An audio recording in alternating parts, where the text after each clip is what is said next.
राधानगरी येथील वनक्षेत्रपाल कार्यालय स्थलांतरण केल्यास प्रादेशिक वन विभागाच्या कार्यालयाला टाळेठोक आंदोलन करणार वन हक्क व संवर्धन कृती समितीचा इशारा। राधानगरी येथील मुख्य बाजारपेठेत असलेल्या इमारतीमध्ये अनेक वर्ष प्रादेशिक वन विभागाचे कार्यालय कार्यरत आहे।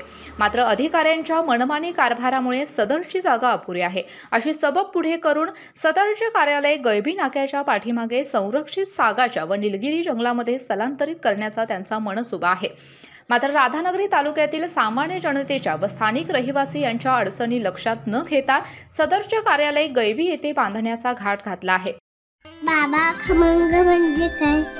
याला म्हणतात खमंग, गोकुळ तुपातलं खमंग म्हणजेच गोकुळ तूप। सदरचे कार्यालय राधानगरी पासून 6 किलोमीटर असल्याने गोरगरीब शेतकरी व जनतेची गैरसोय होणार। तालुक्यातील इतर सर्व कार्यालये मुख्यालयात असताना फक्त हेच कार्यालय गैबी येथे का? गैबी येथे उभारण्यात येणार असलेले हे प्रादेशिक वन विभागाचे कार्यालय स्थलांतरित न करण्याबाबतचा निर्णय रद्द न झाल्यास राधानगरी तालुक्याच्या नागरिकांच्या व स्थानिकांच्या वतीनं प्रादेशिक वन विभागाच्या कार्यालयास 3 जानेवारी 2024 रोजी टाळेठोक आंदोलन करण्यात येईल असा इशारा राधानगरी परिसर वन हक्क व संवर्धन समितीच्या वतीनं निवेदनाद्वारे देण्यात आला आहे। राधानगरी वन विभाग प्रादेशिक राधानगरी हे या ठिकाणी कार्यरत असणारं कार्यालय आता गेली 2 महिन्यापासून राधानगरीपासून 5 ते 7 किलोमीटर अंतरावरती स्थलांतरित करण्याचा प्रभारी म्हणून कोणतरी एक अधिकारी आले, त्यांनी हा डाव घातलेला आहे।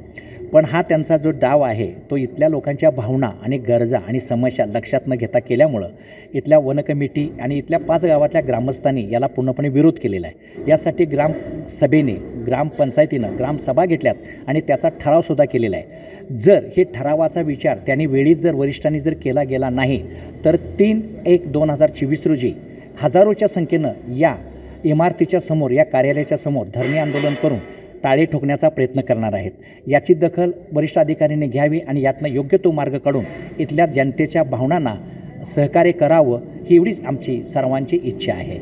या संदर्भात आमदार प्रकाश आबिटकर, खासदार संजय मंडलिक, खासदार धनंजय महाडिक, तहसीलदार अनिता देशमुख, पोलीस निरीक्षक ईश्वर ओमासे यांना निवेदन सादर करण्यात आले आहे। या कार्यालयाचे स्थलांतरित करू नये यासाठी राधानगरी तालुक्यातील 5 ग्रामपंचायतींनी या समितीस पाठिंबा दर्शवला आहे। यावेळी कृती समितीचे निमंत्रक प्राध्यापक PS पाटील, रमेश पाटील बचाटे, रमेश राणे, विक्रम कालकर, जयवंत धनवडे, उमेश जाधव, विठ्ठल भाटळे, महेश तिरवडे, सुरेश आडसूळ यांच्यासह समितीचे सर्व सदस्य उपस्थित होते। कोल्हापुरी कारभारसाठी राधानगरी प्रतिनिधी मिलिंद कांबळे। अशाच नवनवीन अपडेट पाहण्यासाठी आमच्या कोल्हापुरी कारभार म्हणजेच KK न्यूज चॅनेलला सबस्क्राईब करा।